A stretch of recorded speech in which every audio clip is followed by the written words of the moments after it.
Hello everyone, this is Azan Rajput and welcome back to another video. In this video हम discuss करने वाले हैं crypto market update को, bitcoin को analyse करेंगे एंड इथीरियम को यहाँ पर एनालाइज करेंगे। क्या हम इथीरियम के अंदर इस वक्त अपनी इन्वेस्टमेंट कर सकते हैं, कौन से लेवल्स के ऊपर हम इथीरियम के अंदर अपनी इन्वेस्टमेंट करेंगे एंड कहां पर जाकर हम उसके अंदर अपनी प्रॉफिट बुकिंग करेंगे, और कौन से ऐसे फैक्टर्स हैं जो हमें यहां पर इथीरियम के अंदर पता होने चाहिए इन्वेस्टमेंट करने से पहले। तो सब कुछ इस वीडियो के अंदर डिस्कस करेंगे। वीडियो को एंड तक जरूर देखिएगा। If you found value here, hit that subscribe and like button and let's go to the screen. तो सबसे पहले चलते हैं बिटकॉइन के चार्ट के ऊपर। इस वक्त बिटकॉइन की प्राइस यहाँ पर 1,05,100 के आसपास चल रही है। कल की अपडेट के अंदर मैंने आप लोगों को यहाँ पर बताया था कि आप लोग बिटकॉइन को यहाँ पर बाय कर सकते हैं 1,01,500 के की लेवल से, जो कि हमारा सबसे इंपॉर्टेंट की लेवल है। अगर इसके नीचे क्लोजिंग होती है फॉरवर्ड टाइम फ्रेम के अंदर या डेली टाइम फ्रेम के अंदर, तो आप लोग यहाँ पर इस ट्रेड से आउट हो जाए, यहाँ से एक शॉर्ट की एंट्री भी ले सकते हैं, जिसको आप लोग यहाँ पर 98,000 तक होल्ड कर सकते हैं। लेकिन हमारे पास यहाँ पर अपनी लॉन्ग की एंट्री यहाँ पर बिल्ड हो गई थी एंड इस वक्त हम यहाँ पर अपने प्रॉफिट के अंदर बैठे हुए हैं और यहाँ पर हमारे सेकंड टिप हिट हो चुके हैं। अगर आप लोगों ने यहाँ पर बिटकॉइन के अंदर अपनी होल्डिंग की हुई है तो आप लोग यहाँ पर 50% अपना क्लोज कर सकते हैं एंड बाकी का 50% आप लोग यहाँ पर इस जोन तक चला सकते हैं, जो कि 1,07,500 से लेकर 1,08,000 का जोन है एंड यहाँ पर जाकर आप लोग इसकी पूरी की पूरी प्रॉफिट बुकिंग कर सकते हैं। लेकिन आप लोगों ने यहाँ पर अपनी 50% की प्रॉफिट बुकिंग कर लेनी है। और अगर यहाँ पर अगेन बिटकॉइन की प्राइस इस जोन के अंदर आती है 1,02,700 से लेकर 1,02,800 का जोन, तो आप लोग अगेन इसके अंदर अपना डीसीए कर सकते हैं। जितना आपने यहाँ पर 50% की क्लोजिंग की है वही सेम आप लोग यहाँ पर अमाउंट लगा के इसके अंदर अपना डीसीए कर सकते हैं और यहाँ पर इसको होल्ड कर सकते हैं 1,08,000 से लेकर 1,07,000 के ऊपर। तो इस वक्त बिटकॉइन के अंदर आप लोगों ने जो कि की लेवल्स को देखना है वो है हमारे पास 1,02,500 का लेवल। अगर 1,02,500 के नीचे इसकी क्लोजिंग हो जाती है तो आप लोग अपनी ट्रेड को यहाँ पर क्लोज कर सकते हैं, यहाँ से एक अपनी शॉर्ट की एंट्री बिल्ड कर सकते हैं। ट्रेड को आप लोग यहाँ पर होल्ड कर सकते हैं 98,000 के जोन के अंदर। बाकी आप लोगों को मैंने यहाँ पर बता दिया 1,07,000 से लेकर 1,08,000 का जोन है, जहां तक आप लोग लॉन्ग की एंट्री को अपना होल्ड कर सकते हैं।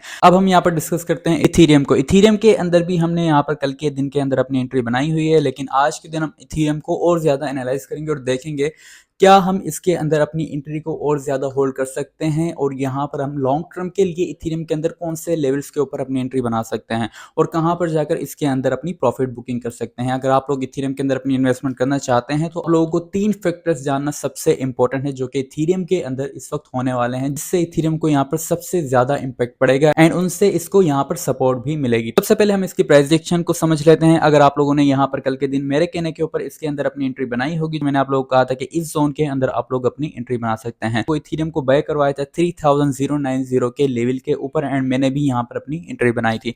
आप लोग मेरी भी एंट्री यहाँ पर देख सकते हैं। अभी तक एंट्री को होल्ड किया हुआ है तो आप लोग यहाँ पर 50% का यहाँ पर इसके अंदर से प्रॉफिट बुक कर सकते हैं। मैं भी यहाँ पर अपना प्रॉफिट बुक कर लूंगा। अगर इसकी प्राइस अगेन इस जोन के अंदर आती है 3,090 के आसपास, तो आप लोग जितना यहाँ पर अपना प्रॉफिट बुक कर रहे हैं उसको अगेन यहाँ पर डीसीए कर सकते हैं, जब तक इथीरियम यहाँ पर 3,040 के ऊपर होगा। चलते हैं, क्या हम यहाँ पर इथीरियम के अंदर अपनी लॉन्ग टर्म इन्वेस्टमेंट कर सकते हैं या नहीं। इथीरियम की प्राइस पिछले मंथ से लेके अभी तक एक जोन के अंदर स्टक हुई पड़ी है, जो कि यहाँ पर 3,500 से लेके 3,000 तक का जोन है। इन दोनों सपोर्ट एंड रेजिस्टेंस के बीच के अंदर इथीरियम की प्राइस इस वक्त स्टक है। अभी जो कि हमारे पास इथीरियम के अंदर डिमांड जोन आ जाती है वो इस वक्त की सबसे मेजर डिमांड जोन है। इथीरियम को 3,100 से लेके 3,050 के जोन के अंदर आप लोग यहाँ पर इथीरियम को बाय कर सकते हैं। इथीरियम के अंदर इन्वेस्टमेंट करने के बाद आप लोग यहाँ पर ज्यादा रिटर्न का नहीं सोच सकते, क्योंकि इथीरियम के अंदर अभी भी कुछ ऐसे डिसअपॉइंटिंग फैक्टर्स हैं जिसको अभी सोल्व करना जरूरी है। जैसा कि फर्स्ट फैक्टर हमारे पास आ गया Pectra upgrade, second factor US ETF regulation main charges and third factor हमारे पास लेयर 2 सॉल्यूशंस की ग्रोथ।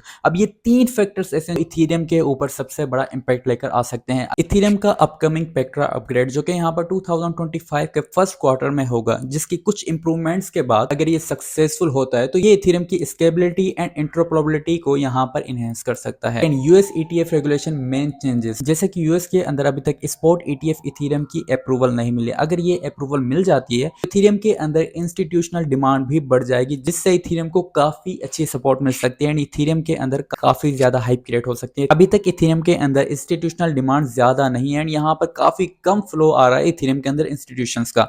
तो जैसे ही यहाँ पर ये अप्रूवल मिल जाएगा तो इथीरियम के अंदर भी काफी डिमांड बढ़ जाएगी एंड यहाँ पर इथीरियम की प्राइस को हम और ज्यादा ज्यादा अपसाइड की तरफ जाता हुआ देख सकते हैं। थर्ड हमारे पास लेयर 2 सॉल्यूशंस की ग्रोथ। इथेरियम का लेयर 2 सॉल्यूशन इकोसिस्टम अभी भी स्ट्रगल कर रहा है। इथेरियम के लेयर 2 का टोटल वैल्यू लॉक्ड अभी 25% तक गिर गया है। इथेरियम के इस वक्त ज्यादा कॉम्पिटिटर भी आ गए हैं, जैसे कि सोलाना, सुई, एप्टोस भी यहाँ पर इसके अंदर ज्यादा कंपटीशन बढ़ रहा है। अगर इथेरियम यहाँ पर अपनी लेयर 2 स्केलेबिलिटी यहाँ पर इंप्रूव कर जाएगा तो यहाँ पर इथेरियम को काफी अच्छा बूस्ट मिल सकता है, क्योंकि इथेरियम का इस वक्त का सबसे बड़ा जो मसला यहाँ पर फीस का है। तो अगर यहाँ पर इथेरियम के अंदर फीस कम हो जाती है और टाइम पर यहाँ पर ट्रांजेक्शन हो जाती है, जो कि यहाँ पर लेयर 2 के अंदर सोल्व हो जाएगी, तो वो यहाँ पर इथेरियम की प्राइस को ज्यादा बूस्ट कर देगा और यहाँ पर इन्वेस्टर्स को इथेरियम की तरफ ज्यादा अट्रैक्टिव कर सकता है। जब तक ये तीन फैक्टर्स यहाँ पर सोल्व नहीं होते तब तक इथेरियम की प्राइस हमारे पास 3500 के नीचे रह सकती है। जैसे ही हमारे पास ये तीन फैक्टर्स यहाँ सोल्व होंगे, इसके बाद आप लोग इथेरियम के अंदर अपनी इन्वेस्टमेंट ज्यादा कर सकते हैं। इथेरियम की प्राइस को हम 6000 से लेकर 7000 के दरमियान तक जाता हुआ देख सकते हैं। ये थी आज की अपडेट एंड इथेरियम का एनालाइज, जो कि मैंने आप लोग के साथ यहाँ पर शेयर कर दिया। अगर आप लोग यहाँ पर इन्वेस्टमेंट करना चाहते हैं तो ये तीन फैक्टर्स को आप लोग यहाँ पर नजर में रखिएगा,